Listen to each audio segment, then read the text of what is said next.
चिरांनि खुंग्रिं हालामाव मिरु इउपिपिएल आइजो गांखंआ 8 मार्च मुलुगनां आइजो सान फालिनो साखाफारा।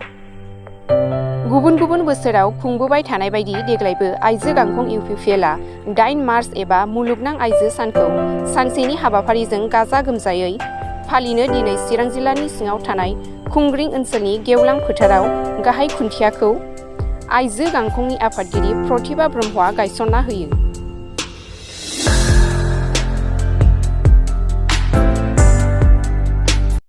गिबियावनो बयखौबो आंनि गोसो गोरबोनिफ्राय हामलायनायखौ बावबाय, खुलुमबाय।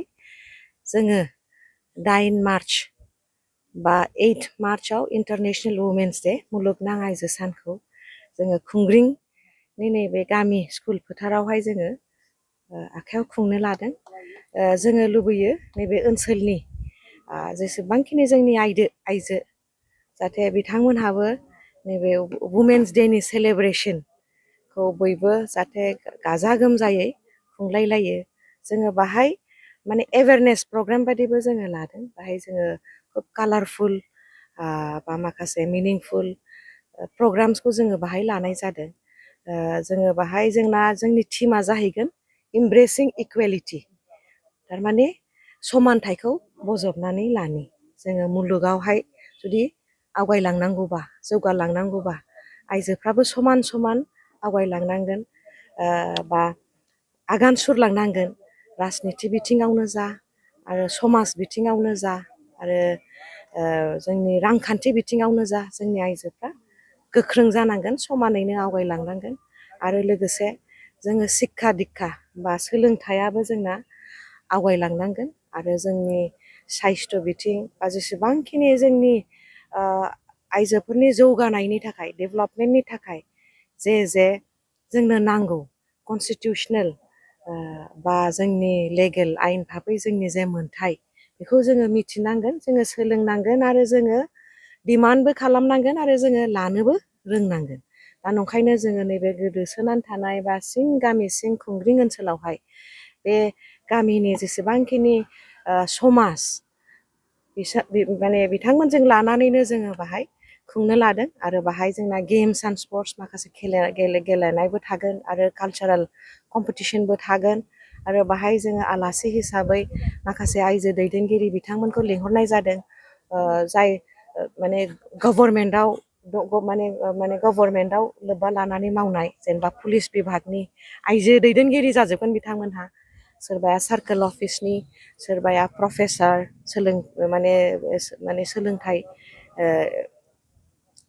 डिपार्टमेन्टनि, आरो डाक्टार, जोङो बिथांमोनखौबो लिंहरनाय जादों। आरो बाहाय जोबोद गोजोनथाव बाथ्राया जोंनि मानगोनां बिटिआरनि चिफ CM श्रीजुत प्रमद बर' सारआ चिफ गेस्ट जानानै फैनो थाखाय बाहाय गावनि कनसेन्टखौ होनाय जादों।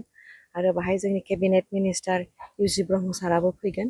लोगोसे जोंना बाहाय जोंखौ माने जोंजोंनो आगे भागे जोंनि नैबे 14 चिरांनिनो EM श्रीजुत रन्जित बसुमतारी बिथां आरो जोंनि सिडली समस्तिनि MLA श्रीजुत जयन्त बसुमतारी बिथांमोनहाबो जोंखौ जोबोद थुलुंगा होदों, मदद होदों। जे नैबे मुलुगनां आइजो सानखौ जोङो गाजा गोमजायै खुंनांगौ आरो नैबे ओनसोलनिफ्राय जाहाथे जोंनि जेसेबांखिनि समाजावहाय जे जानाङा बे जानाय, बेखौ जोङो बोस्रांनो हायो। जेनेबा हिउमेन ट्राफिकिं, जेनेबा जोंनि आइजोफोरनिफ्राय गोबां माइग्रेसन थांनायखौ जोङो नुदों, जिनाहारि जानायखौबो जोङो नुदों, डमेस्टिक भायलेन्स, बेफोरखौ जाहाथे जोङो गैया खालामनो हायो। बा जोंनि खोमसि फोथायनायखौ जोङो जाहाथे गैया खालामनो हायो। जोंनि नैबे एजुकेसन डिपार्टमेन्टआव जाहाथे जोंनि ओरैनि आइजोफ्राबो आवगायलांनो हायो, बिनि खामानिखौ जोङो जाहाथे मावलांनो हायो, बेखौ जोङो नाजादों। आरो बेहायनो जोङो गिबि खेबनि थाखाय बिटिआरनिफ्राय जोंनि मानगोनां बिटिआरनि चिफ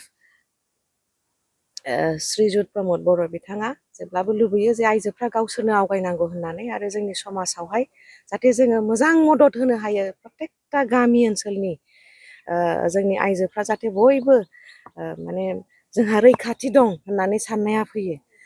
माने खोमसियानो जा, सानानो जा, सोराङानो जा, आरो जोंनि गथ' गथायफ्रा जोंनि बिटिआर ओनसोलावहाय जाहाथे जोंहाबो मोजां रोंनायनि, आवगायनायनि, डेभेलपमेन्ट जानायनि मोन्थाय दङ, बेखौ जाहाथे उन्दैनिफ्रायनो मिथिलाङो बे सांग्रांथिया उन्दैनिफ्रायनो जाहाथे फैयो बिनि थाखायनो जोङो मादार्स क्लाब दानायनि खोथाखौ जोङो सानदों आरो हैदिनखालि मुलुगनां आइजो सानावनो जाहाथे जोङो बेखौ जागायजेननो हायो बेखौ जों आखायाव लादों सानबेसे जागोन जोङो सानसेनिल' प्रग्राम बियो आइजोफ्राबोदि गासैबो खामानियाव मावनो हायो नाथाय माखासे आइजोफोरखौ नुयोदि गावखौनो लोरबां खालामनानै लायो बेनि सोमोन्दै जोङो बेखौनो बेनि थाखायनो जों सांग्रांथि होनो फैदों जोङो रावबो माने लोरबां नङा जोंहा बयबो गोहो दङ आरो माने गोख्रों जोङो आरो जाहाथे माने लोरबाङा माला जायो जेला जोंनि गोसोआव जोंहा रैखाथि गैया नामा समाजा जोंखौ माने मदद होनाय नङा नामा बे जेला गोसोआव माने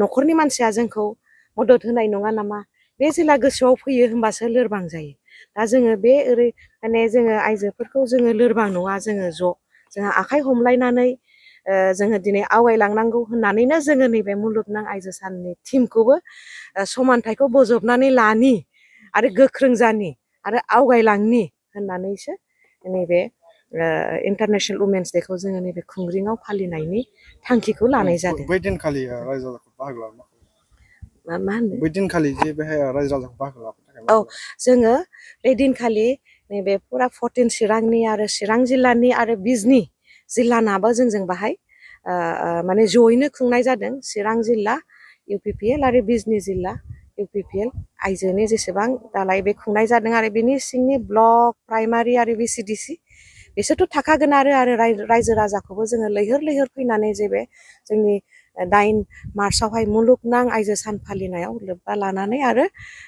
जोंनि जे रोंनांगौ आरो जोंहा जे सोलोंनांगौ जाहाथे बाहाय मोनलाङो माबा मोनसेबाबो जोंबो होलांनो हायो आरो रायजो राजायाबो जाहाथे माबा मोनसे मोनलाङो बिनि थाखाय लैहोर लैहोर फैनानै बाहागो लानो थाखाय खावलायनाय जाबाय चिरांनि अनगायै गुबुन जिल्लानिया बाहागो लाफैनाय नङा जोंना गासिबो जोङो UPPL हिसाबै गासिबो गुबुन गुबुन जिल्लाया गाव गावबागावैनो 9 मार्चखौ खुंदों बिसोर खुंगोन जोङो बाहाय माने इनस्ट्राक्सन हरनाय दंखायो मा खालामनांगौ प्लान्टेसन आरो लोगोसे सांग्रांथि मेल होनांगौ बेफोर गासिबो जोंनि सेन्ट्रेलि इनस्ट्राक्सन दंखायो आरो जोङो जोंनि आइजो माहारिखौनो जोङो सांग्रां जानायनि थाखाय दिनै खावलायनाय जायो आरोखि UPPL आइजो गांखंनिफ्राय जोङो खावलायनाय जायो